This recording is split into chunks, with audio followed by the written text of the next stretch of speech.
آج کا جو ہمارا ٹاپک تھا وہ تھا کہ استاد سب سے بڑا نصاب ہے۔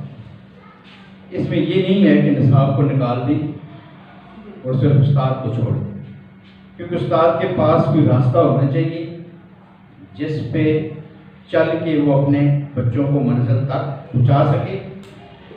اس کا اصل مقصد یہ ہے کہ نصاب کے اندر وہ چیزیں نہیں لکھی ہوئی ہوتی کہ جو استاد اپنی زبان سے، اپنے کردار سے، اپنے افعال سے کرتا ہے، وہ نصاب کے اندر درج کرنا مشکل کام ہے۔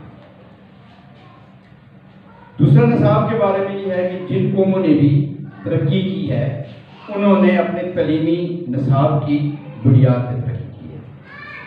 بڑی اچھی سیر اصل گفتگو ہوئی ہے اس میں آخری اس کا صرف خلاصہ پیش کروں گا۔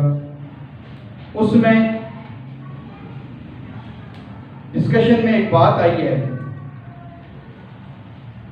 کہ ہمارا نصاب جو ہے وہ ہماری قومی ضروریات پوری نہیں کرتا۔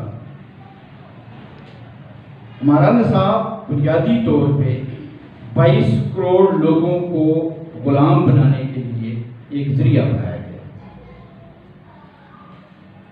کہ یہ لوگ کسی بات کو نہ سمجھ سکیں جو ہمارا آنے والا ٹاپک ہے، جو کل آ رہا ہے۔ جب آپ اس کو سنیں گے، اور یقیناً میں آپ سے کہتا ہوں کہ اس سے پہلے نہ تو وہ بات آپ نے کسی سے سنی ہوگی اور نہ کبھی آپ اس پہ آپ نے غور کیا ہوگا کہ کتنی بڑی خلا ہے کہ اس بات کا ہمیں پتہ نہیں ہے کہ ایک سیکولرزم، لا دینیت کیا ہوتی ہے، اور دوسرا یہ ہے کہ مذہب اور دین میں کیا فرق ہے۔ آج جو ہم بے منزل گھوم رہے ہیں، ہماری منزل کوئی نہیں ہے، تو وہ فیکٹر صرف یہی ہے۔ اب استاد کو پتہ نہیں تھا، استاد نے اپنے شاگردوں تک یہ بات نہیں پہنچائی ہے۔ یہ جتنے شعبہ جات ہیں، جتنے لوگ شعبوں میں بھی ہیں، کوئی ایک بھی ایسا نہیں ہے کہ جو کسی استاد کے ہاتھ سے نہ نکلا ہو۔ اور پچھلے 100 سال سے ایک استاد والا کلچر بھی ختم ہو گیا۔ پہلے یہ ہوتا تھا کہ ایک انسان کا ایک استاد ہوتا تھا جو اس سے حروف تہجی سے لے کے اعلیٰ تعلیم تک اس کو پڑھاتا تھا، گھر میں آ کے یا مدرسے میں یا اسکول میں۔ لیکن یہ کلچر تو میرے خیال میں پچھلے 100-150 سال سے ختم ہو گیا ہے، بلکہ 200 سال سے یہ کلچر ختم ہو گیا ہے۔ اب تو ایک بچے کی زندگی میں، انسان کی زندگی میں اگر آپ سینکڑوں استاد آتے ہیں، ایک انسان کی زندگی میں سینکڑوں استاد آتے ہیں اور تبدیل ہو گیا، مضمون کے اعتبار سے، ادارے کے اعتبار سے اور کلاس کے اعتبار سے۔ اب اس کا مقصد یہ ہے کہ اگر ہم نے بنیاد، ایک چیز جو بنیاد ہے اس کو نہیں سمجھا ہے تو ہمارا استاد اس کو نہیں جانتا تھا، ہمارے استاد کو نہیں پتا تھا جس نے ہم تک یہ بات نہیں پہنچائی۔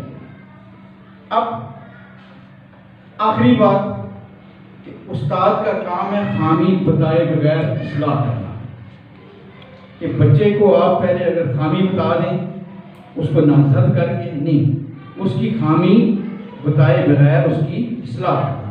اگر آپ اس کو خامی بتائیں گے تو ممکن ہے کہ وہ اس کی اصلاح نہ کرے، اس کی ضد میں آ جائے، یا استاد اگر خامی بتا دیتا ہے تو استاد کی شخصیت پہ کوئی منفی اثر پڑ جائے کہ بچے کو اس کی خامی کو دور کرنا خامی بتائے بغیر۔ ہمیں پتہ ہے اس میں خامی ہے۔ نبی مہربان صلی اللہ علیہ وسلم کا یہ طریقہ کار ہوتا تھا، انہوں نے کبھی بھی کسی کی طرف انگلی کر کے یہ نہیں کہا ہے کہ آپ میں یہ خامی ہے، آپ اس کو دور کر دیں۔ وہ خامی بتا دیتے۔ اگر وضو کرنے کے طریقے میں کوئی فرق ہے تو وہ بتا دیتے کہ وضو اس طرح کیا جاتا ہے۔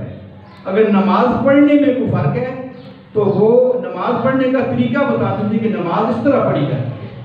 اگر گفتگو، لوگ بعض جگہوں پہ اونچی گفتگو کر رہے تھے تو وہ گفتگو کے آداب بتاتے تھے کہ گفتگو کے یہ آداب ہیں۔ انہوں نے کبھی بھی کسی ایک شخص کو نامزد کر کے یہ نہیں کہا کہ آپ جو گفتگو کرتے ہیں آپ کی آواز بہت اونچی ہے۔ اور پھر یہ ہے کہ یہ جو گھروں کے رویے ہیں یہ بچوں پہ بڑا گہرا اثر ڈالتے ہیں، ان کی شخصیت۔